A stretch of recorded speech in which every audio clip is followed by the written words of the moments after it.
meus amores! Como que vocês estão? Você decidiu se divorciar e precisa saber quais são os seus direitos no momento do divórcio. É exatamente isso que eu vou trazer para você no vídeo de hoje. Se você está chegando aqui e caiu de paraquedas no meu canal, meu nome é Mayara Brasil, eu sou advogada de direito de família, direito das famílias para mulheres, atuo em todo o Brasil e o que eu mais recebo de pergunta de mulheres que estão nesse momento do divórcio é: quais são os meus direitos? Porque muitas vezes o que o bonito vai te dizer? Você não tem direito a nada, tá bom? Você não tem direito a nada porque eu que trabalhei fora, eu que comprei, eu que isso, eu que aquilo. Então, você quer divorciar? Pega tuas malas e vai embora.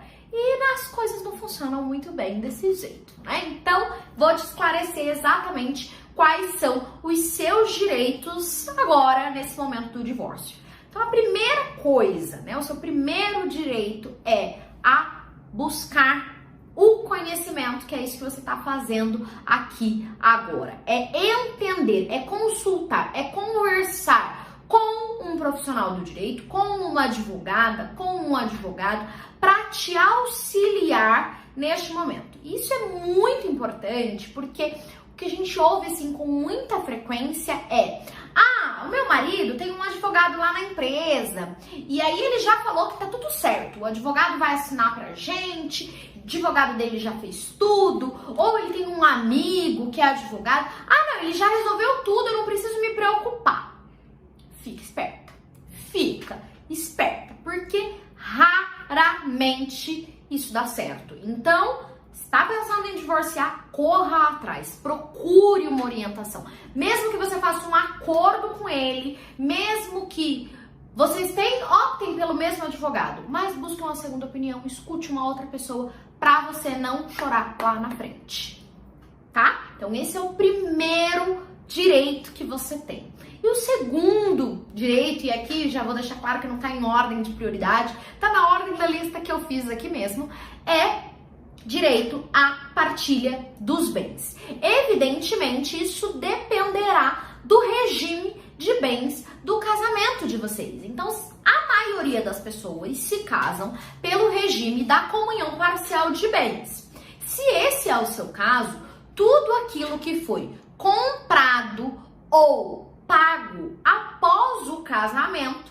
é metade para cada um. E aqui eu digo pago porque se você, por exemplo, comprou um apartamento, uma casa, enquanto você era solteira, financiado, e você pagou algumas parcelas durante o casamento, tudo que foi pago durante o casamento entrará na partilha dos bens. E vice-versa. Então, se o bonitão tinha lá um apartamento que ele pagou metade durante o casamento, você terá direito à metade da metade que foi paga durante o período do casamento. Então esse é um ponto muito interessante para você entender, tá?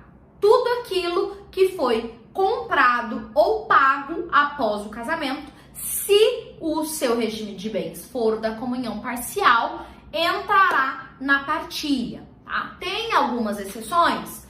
Tem.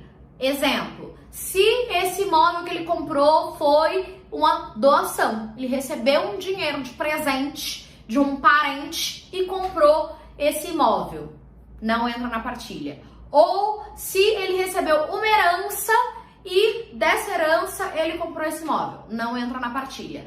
Ou se ele tinha um imóvel lá atrás quitado, vendeu e comprou um novo, também não entra na partilha, porque é um imóvel subrogado, um bem subrogado, ou seja, ele é fruto daquele outro lá anterior ao casamento. Então, se você não tinha direito àquele lá, você também não terá direito a esse aqui.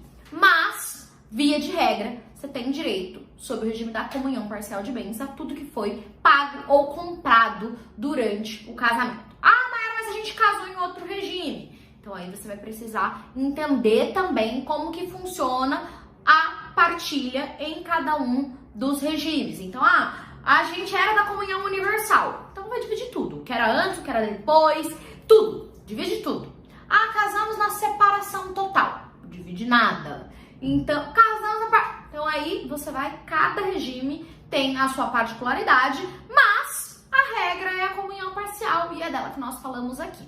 Então, você tem sim direito, mesmo que você nunca tenha trabalhado fora, mesmo que o dinheiro quem trouxe para dentro de casa foi ele. Por quê? Tudo que é construído exige um conjunto, né? Então ele estava lá trabalhando para construir aquela casa que vocês moram, mas você também estava trabalhando. Mesmo que dentro de casa, você estava providenciando todo o necessário para que ele tivesse condições de trabalhar fora e trazer dinheiro para dentro. Então, é sim devida à partilha desses bens, tá bom? Agora você vai me dizer, Mayara, beleza, a gente tem uma casa aqui, eu tenho direito então a essa partilha, mas a gente tá falando de divorciar, ele sai de casa, eu saio de casa, como que fica essa situação? Eu tenho criança pequena ou não tenho criança pequena? Então, alguns pontos aqui são importantes, tá? Via de regra, não há obrigatoriedade, nem que ele saia da casa, nem que você saia da casa, até que seja regularizada essa partilha. Evidentemente, na prática, um dos dois acaba saindo de casa, mas não há nada que obrigue o outro a sair antes da partilha, exceto em casos de violência doméstica. Então, se você é vítima de violência doméstica e está morando na mesma casa que o bonito, que é o único bem que vocês têm, e você tá lá na casa e ele não quer sair, você pode sim pedir, entre as medidas protetivas, que ele seja afastado deste imóvel, porque você é vítima de violência doméstica. Mas, evidentemente, você vai precisar analisar esse caso com o profissional que vai te acompanhar durante toda essa questão do divórcio, tá bom? Então, via de regra, não há obrigatoriedade, mas existem sim as exceções. Um terceiro direito aí que você vai ter no momento do divórcio é em relação à guarda dos seus filhos. Então, se vocês tiveram filhos, se os filhos são crianças ou adolescentes, você terá sim direito à guarda dos filhos, mesmo que você tenha saído de casa, mesmo que você tenha decidido pelo divórcio, mesmo que o divórcio seja ocasionado por uma infidelidade da sua parte ou da parte dele, não interfere na questão da guarda. Você perderá a guarda dos seus filhos se você não tiver condições de desempenhar essa guarda. Se você representar algum tipo de risco para essas crianças ou adolescentes. E aqui no canal eu tenho uma playlist falando só sobre os regimes de guarda. Vou pedir para minha equipe linkar aqui em cima para você assistir todos esses vídeos para entender qual será o melhor regime de guarda para o seu caso, tá bom? Quarto direito que você tem nesse momento do divórcio é em relação aos alimentos para os seus filhos. Então, pensão alimentícia. Da mesma forma que você tem direito a pleitear a guarda, você terá direito a pleitear os alimentos também. E também não importa se você que saiu de casa, se você que optou pelo divórcio, se você trabalha, se você não trabalha, você tem direito a procurar esses alimentos para os seus filhos. E aí também sobre a pensão alimentícia para as crianças, tem uma outra playlist aqui no canal que eu vou deixar linkada aqui para você assistir e entender certinho como que isso funciona. Agora, você também terá direito a uma pensão alimentícia para você mesma. Obviamente, essa pensão não é devida, não, separou, tem que pagar pensão para ex-mulher. Não é assim. Tem algumas exigências, né? Tem alguns pré-requisitos para que você receba essa pensão alimentícia. E o principal deles é se existia uma dependência financeira, ou seja, você não trabalhava, tudo quem bancava era ele, tudo quem pagava era ele, e você precisa de um tempo para voltar a trabalhar, para começar aí a correr atrás das suas coisas. Então aí sim entra a pensão alimentícia e você poderá sim ter esse direito. E um outro direito que você também tem como mulher no momento do divórcio é a manutenção do sobrenome do seu marido. né? Porque muitas vezes você ficou ali casada com ele 10, 15, 20, 30 anos, todo mundo te conhece pelo sobrenome dele.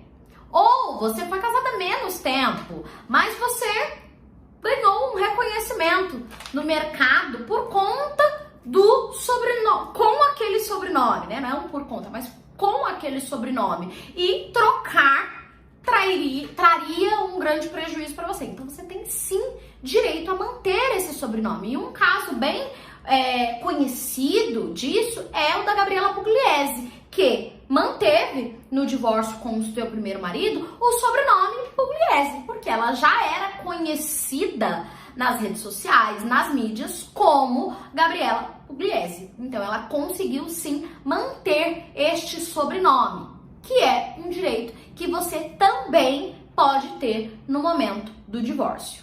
Então esses são os principais direitos que você como mulher tem neste momento do divórcio. Se você gostou desse vídeo, se foi útil para você, curte aqui embaixo, me ajuda bastante e nem te custa nada. Se inscreve aqui no canal também, se é um conteúdo que você gosta, indique para outras amigas que estão passando por isso, pra gente espalhar o conhecimento para outras mulheres que precisam. Um beijo para você e até o próximo vídeo. Tchau, tchau!